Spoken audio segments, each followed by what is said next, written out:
Kartik private company में sales manager था। उसके माता पिता, पत्नी मीरा, बहन राधा और 2 बच्चे हैं। एक दिन मीरा कहती है, कार्तिक, बच्चों के स्कूल में एनुअल फंक्शन के लिए 2000 जमा करने पड़ेंगे। अरे अभी कुछ दिन पहले ही तो 10,000 जमा किए थे ना। हाँ, वो तो फीस और प्रोजेक्ट के पैसे जमा किए थे। अभी तो अगले महीने एडमिशन फीस और किताबों के पैसे भी जमा करवाने पड़ेंगे। 40 से 50 हजार का खर्चा है। मीरा, इतनी तो सैलरी भी नहीं है मेरी, ऐसे कैसे काम चलेगा? तो मैं क्या करूं? बच्चे को सरकारी स्कूल में डाल दूं? मीरा, तुम जानती हो ना, मैं मुश्किल से 35 से 40 हजार ही कमा पाता हूँ। इस घर के खर्चे दिन ब दिन बढ़ते जा रहे हैं, थोड़ा कंट्रोल करो ना। क्या खाना और कपड़े पहनना भी बंद कर दूं? मैं ऐसा नहीं कह रहा हूँ मीरा। तुम जानती हो राधा का भी पोस्ट ग्रेजुएशन पूरा होने वाला है। घर के खर्चों के साथ उसकी शादी की जिम्मेदारी भी उठानी है। मेरे बच्चों की पढ़ाई से ज्यादा इम्पोर्टेंट राधा की शादी है, तो करो जो मन में आए।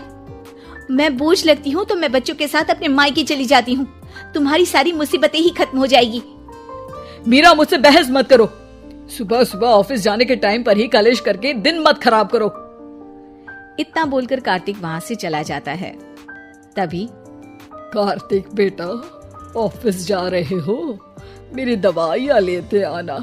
और बेटा, बिजली का भी बिल 2 महीने से जमा नहीं हुआ, इसे भी आज जमा करवा देना। जी पिताजी, लाइए बिजली का बिल। 4600 रुपए बिजली का बिल आया है। माँ, मीरा, राधा, कितना ज्यादा बिल आया है। भैया, ये 2 महीने का बिल है और मैं तो सिर्फ फोन चार्ज करती हूँ।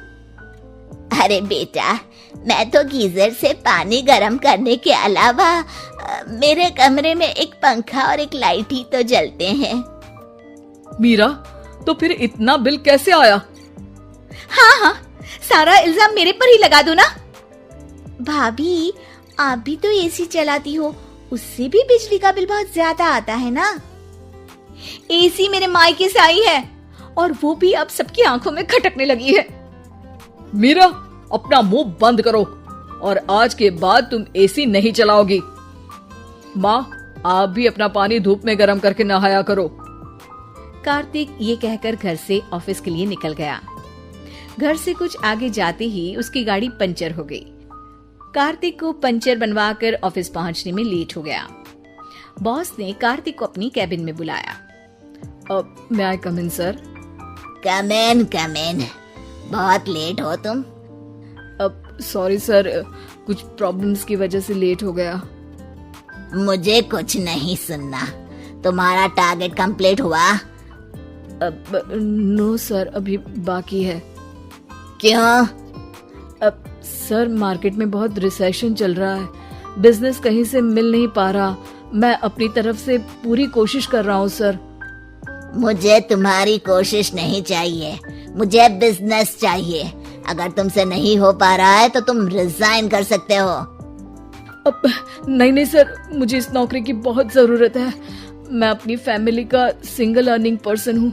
मेरी जॉब चली गई तो मेरी फैमिली प्रॉब्लम में आ जाएगी सर। इसका ख्याल तुम्हें रखना चाहिए।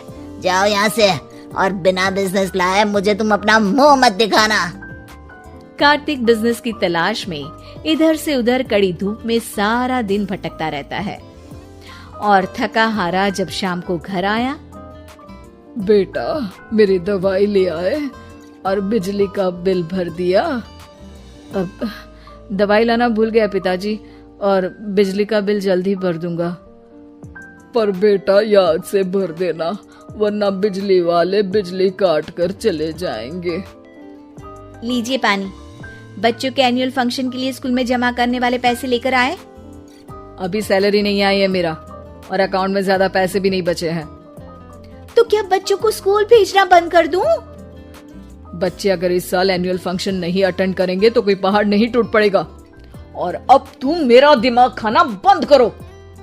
अरे, आप मुझ पर क्यों चिल्ला रहे हैं? कार्तिक गुस्से में घर से बाहर चला जाता है। अब मीरा रोने लगती है। भाभी, आप रोइए मत, टेंशन लेने से कुछ नहीं होगा। पर राधा, घर के भी खर्चे हैं, कार्तिक के गुस्सा करने से घर के खर्चे नहीं पूरे होंगे। पर मीरा बेटा, लड़ाई करने से भी कोई समाधान नहीं मिलेगा, उल्टा घर का माहौल ही खराब होगा। पर मुझे लगता है हमें भी घर के खर्चों में हाथ बढ़ाना चाहिए। मुझे योगा सेंटर में जॉब का ऑफर मिला है, मैं कल से ही जॉब ज्वाइन कर लूंगी। वैसे तो मुझे भी सिलाई आती है, मैं भी लोगों के कपड़े सिलना शुरू कर देती हूँ। हाँ बेटा, मैं भी तुम्हारा घर के कामों में हाथ बटा दिया करूंगी और काज बटन लगाकर सिलाई करने में भी सहायता करूंगी। मीरा, मैं तुम्हारे बच्चों के साथ मोहल्ले के बच्चों को भी ट्यूशन पढ़ाऊंगा। इसी बहाने मेरा टाइम पास भी हो जाएगा। इस तरह से अब घर के सभी सदस्यों के सहयोग से पैसों की समस्या दूर हो गई और सब खुश रहने लगे। इससे हमें सबक मिलता है कि एकता में कितनी ताकत होती है।